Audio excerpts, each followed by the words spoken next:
Hello there, how you doing? And welcome back. Today, the 16th of April, we get to finally unveil Greta van Fleet's latest album, Battle at Garden's Gate. And given the popularity of the videos and given how much you seem to enjoy them, we all knew it was a matter of time before I covered the ultimate release, and in a way it feels a bit weird to have finally gotten there, you know? We've been talking about it so much up to this point, so really the question is, does it hold up to the hype? I mean, the short answer is in fact yes, it's a very, very good album, but why don't we humour ourselves and quickly look back on the treacherous journey which was the crusade in getting to this point, as we fondly remember. It was he who had chanced the perilous journey through blistering cold and scorching desert, traveling for many days and nights, risking life and limb to reach the new music.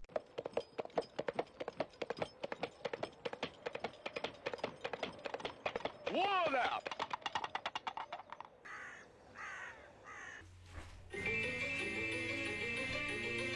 Finally, after all this time, it's here.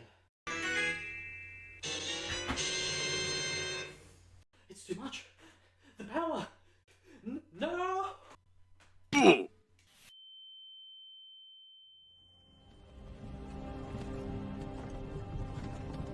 Right, well, I hope you appreciated that dumb skit, because I don't have the knees to do shit like that anymore, and it really put me out of commission for a good 20 minutes. But you don't care about that, you just want to get into the music today, and I respect that. I really do. So why don't we directly engage in our rituals here, caffeine up immediately, and jump into it. Oh, and pardon the interruption here today, but if you're enjoying the video, you enjoy the album, or if you just agree with my thoughts and think that I'm a fluffy-haired dude who you can get along with, please consider subscribing down below. That'd be quite cool. And in today's edition of the Rich Sauce Review, to start off, why don't we look at the high points, my greatest takeaways, and the best songs, in a way, in my opinion, from this album, Battle at Garden's Gate. Now, we've already covered 3 of the songs, which, albeit, are some of my favourites, but for the sake of not wasting another 15 minutes that are already all recorded individually, I will link them below, or I will have cards or something. You'll sort yourself out if you want to listen to my thoughts on Heat Above, Age of Machine, or Broken Bells. So to start things off here, my first greatest takeaway was the song Built by Nations. And goddamn was it an interesting song. It was a hard-nosed guitar riff with a fucking massive bass to boot. It really felt so engaging, so big, colossal in its scope, and as the band did hint at in a lot of interviews and a lot of work building up into the hype of the album, this song really just furthers the narrative that there is a clear progression in mind that's slowly building and building and building and leading us into the half point on the album. Couldn't think of a better song than Built by Nations. It was really, really fun, really cool. Next up, we have Tears of Rain, which is a song which I have had the honor of exclusively unveiling, which was probably my worst attempt at an April Fool's joke in a very long time, but I stand by it. And as per usual, I like to be quite a bit upfront about stuff like this. In the entire album, if I must pick out one song which is going to, in a way, cause controversy, this is definitely going to be the one that some people kind of pick out if they want to criticize and continue to push that Led Zeppelin comparison and that narrative, but I personally have covered that topic more than fucking enough, so I don't want to do it again. There's a couple of videos up here if you want to look into my thoughts on that, because those first couple of notes, you know, those first 5 seconds of the song really, really seem familiar. A bit reminiscent of a certain song which really marked an album known as Led Zeppelin 4. But my concerns were squashed and quelled within the first 10 seconds of the song because the tone completely went in a different direction than what I was expecting. As opposed to having a descending bass line, it started ascending, and it really created a very nuanced but interesting and new tone for the rest of the song, slowly building up to a point where everyone just joins in. They have a massive jam. And not to mention the fact that it was a real workout on Josh's vocals. So a lovely, tasteful inclusion there. But no matter what point of view you decide to go with, I still think that it was a really, really pretty song in its own right. And let's give them credit for that much, shall we? Next up, Caravel was a beautiful, beautiful song that I was thoroughly impressed by. Where honestly, I think the band really just decided to wake up one morning and channel their inner Black Keys, which honestly was really cool. I wasn't expecting it. When I think of Black Keys, I think of modern, new age interpretations of blues, and I don't know, it was a really interesting song that I wasn't expecting, but I was thoroughly impressed by, and I thought was very fun. But the thing that really kind of spoke to me about this song specifically was the fact that I really think that Jake is really starting to find his tone. It was really impressive to me how many shapes and sizes and shades his guitar tone could kind of fit through, be it that final really crunchy but at the same time clear sound that you get in The Weight of Dreams, which is a bit reminiscent of the early sounds of the band, and be it in other songs like Caravel or perhaps Built by Nations or Stardust Chords, where the tone is a bit rolled off. It was a really tasteful clarity in the guitar tone that I think really signifies coming of age for him as a guitarist, so I really want to point that out here as well. But the coup d'etat was Weight of Dreams. Now, I wasn't completely surprised by this edition. I did hear a live rendition of this song, but it was at a 2019 live performance at a Lollapalooza in Argentina, and it's really, really interesting to hear a previous iteration of this song and then finally hear what happens once they put it through all the rigmarole of production. I loved the flurry of licks coming off on the guitar. The drums were massive. They were going bonkers in the middle section. The entrance of the strings in the middle of the section, very much like Heat Above, mirroring the guitar's chords, but here more aggressively, was just a complete unison of all these fellas as a group, and I was just impressed. I loved it. It was fun shit, and it really shows you the power of an actual band as opposed to one person on their own taking center stage and being surrounded by either support musicians or maybe even just a drum pad or something like that. But not to make this video too boring and too just me listing shit, I wanted to take a second to finish off our ingredients section of our big pile of sauce, which is Battle at Garden's Gate, and point out, obviously, the components of the individual musicians. Obviously, Josh has always had impeccable vocal range, and he's always been sort of the main attraction of the band for someone who just listens to them over the radio and wants to learn more about them, so he's just a beast in his own right.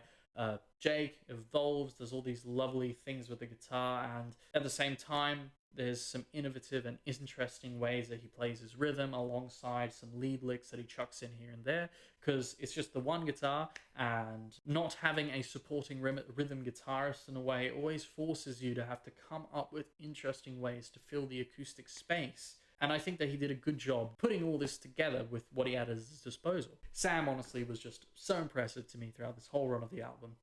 When I spoke about Heat Above, when I spoke about Age of Machine, and when I spoke about Broken Bells, I kept on harping on the keys. I kept on harping on the strings. I keep on harping on the bass and stuff like that. It's just, this entire project would be fucking nowhere without this bloke. Really, all those elements in a complete piece of music that sometimes go unnoticed by just a casual listen are all the result of this dude's effort and this dude's musical maturity and exploration. And without his ability to think, oh, let's put some keys in here, or let's find a tasty way to integrate some strings into this mix, this album would be not bad, or not, you know, it'd still be a great album, but it would just be missing that something to make it a great album, and he definitely delivers on that end. Daniel, at the end here, really did his job.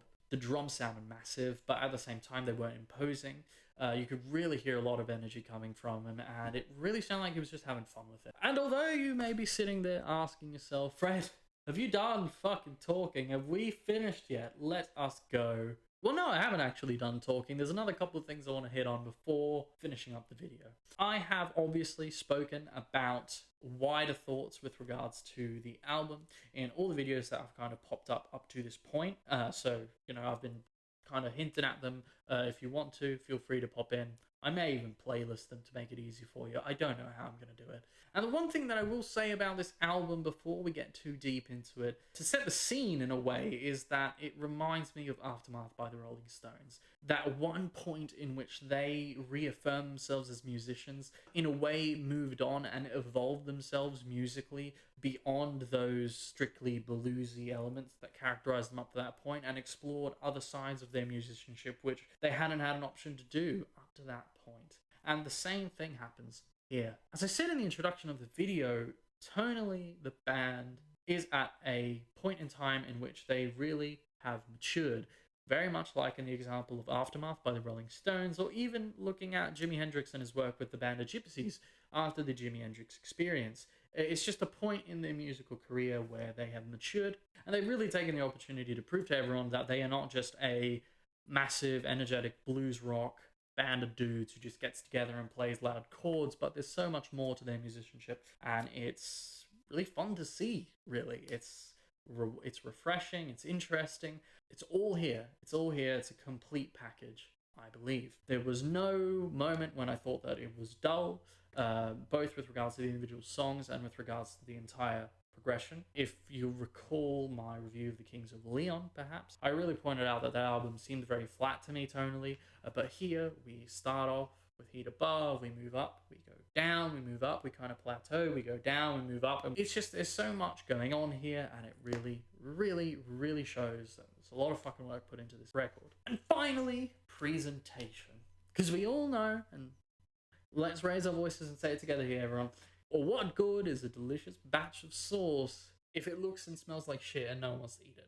Well, from a presentation standpoint, Greta van Fleet are a young group of fellas who function as a band, not necessarily as a lot of individual musicians, as opposed to perhaps, let's say, John Mayer, or as opposed to perhaps, let's say, an Eric Gales or a Joe Bonamassa, or a lot of other acts which are still within a rock and roll umbrella, in a way. They really are distinguishing themselves as a band for themselves. You know, there's not the one dude that takes the cake on his own, although some may have you believe that it's perhaps Josh, but this album really cements them all as just one big group, and someone to keep an eye on for the next decade to come. I wouldn't say a new standard to have to match up to, but as they said in their recent Loudwire interview, they know that they're just a band of blokes who's playing rock and roll, bringing it to a new generation, and offering something new for the older fans at the same time. So that's that, really. Now, there's a lot more shit that we can talk about with regards to the album, with regards to my thoughts on it, some wider considerations in X and Y and Z. But, as I said before, I've mentioned a lot of the shit in past videos, and I don't want to stretch us out to 30 minutes because that seems like torture for you, and for me, actually, I mean, I'd probably find that quite fun. I love talking. But you'll find links everywhere. Again, I'll figure out what to do. It doesn't really matter.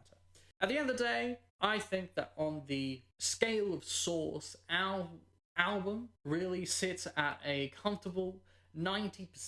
It has so much that it has to offer. There's musical complexity, there's energy, there's variety, there's intrigue. So realistically, it's, you know, it's more than deserving of a lot of fucking praise. That's it. I really had a lot of fun covering the project up to this point, and can't wait to listen to it again after I finish recording here. That'll be all from me. Please do consider subscribing down below if you have enjoyed the video up to this point, if you agreed with my thoughts, if you just had fun, if you liked the album.